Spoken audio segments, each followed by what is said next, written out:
ഒട്ടും പ്രതീക്ഷിക്കാതെ വന്നെത്തിയൊരു സ്ഥലമാണ്.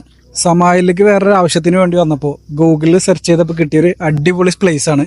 കുളിക്കാനും എൻജോയ് ചെയ്യാനും പറ്റിയ ഒരു അടിപൊളി സൾഫർ വാട്ടർ ഉള്ള ഒരു സ്ഥലം. ഇതിന്റെ മനോഹരമായ കാഴ്ചകളാണ് ഇന്നത്തെ വീഡിയോയിൽ ഞാൻ നിങ്ങൾക്ക് കാണിച്ചു തരുന്നത്. മസ്കറ്റിൽ നിന്ന് ഏകദേശം 100 കിലോമീറ്റർ അകലെയാണ് ഈ സ്ഥലമുള്ളത്. സമായിലിൽ അന്ത്യവിശ്രമം കൊള്ളുന്ന മഹാനായ മാസിൻ ബിൻ ഗദൂബ റളിയല്ലാഹു അൻഹുവിന്റെ മക്കാമിനോട് അടുത്താണ് ഈ സ്ഥലമുള്ളത്. മക്കാമിൽ നിന്ന് 9 കിലോമീറ്റർ മാറിയാണ് ഈ പ്രദേശമുള്ളത്. വലിയൊരു വാദിയാണ്, പക്ഷേ ഇപ്പോൾ അധികം വെള്ളമൊന്നുമില്ല. കുട്ടികൾക്കൊക്കെ സേഫായി ഇറങ്ങാൻ പറ്റിയൊരു സ്ഥലം. മലനിരകളിൽ നിന്ന് ഒലിച്ചു വരുന്ന വെള്ളം ഈ ഒരു പ്രത്യേക സ്ഥലത്തെത്തുമ്പോഴാണ് സൾഫറായി ചേരുന്നത്. ചെറിയ ഇടുക്കുകളും ഇടനാഴികളുമായി ഈ വാദി മുന്നോട്ട് പോകുന്നു. ഇടുക്കുകളുള്ള ചില സ്ഥലങ്ങൾ പ്രത്യേകം ശ്രദ്ധിക്കണം. ചെറുതെന്ന് തോന്നുമെങ്കിലും 2 ആൾ പൊക്കത്തിൽ വെള്ളം നിൽക്കുന്ന ആഴം ഇതിനുണ്ട്. മഴ പെയ്യുന്ന സമയത്ത് ഭയാനകരമായ രീതിയിൽ കുത്തൊഴുക്കുണ്ടാകാറുണ്ട്. ഒരുപാട് ഒമാനികൾ വന്ന് കുളിച്ചിട്ടൊക്കെ പോകുന്നുണ്ടായിരുന്നു. ഇതിന്റെ ഗുണവും ദോഷമൊക്കെ നിങ്ങൾക്ക് എന്നെ തിരഞ്ഞാൽ മനസ്സിലാകും. എന്തായാലും ഞങ്ങൾ ഇറങ്ങി കുളിച്ച് എൻജോയ് ചെയ്തു. ഇനി ലൊക്കേഷന്റെ പേര് പറഞ്ഞില്ല എന്ന കമന്റ് വേണ്ട. ലൊക്കേഷന്റെ ലിങ്ക് വേണ്ടവർ ലൊക്കേഷൻ എന്ന് കമന്റ് ചെയ്താൽ മാത്രം മതി. വീഡിയോ ഇഷ്ടപ്പെട്ടാൽ ലൈക്ക് ചെയ്യുക.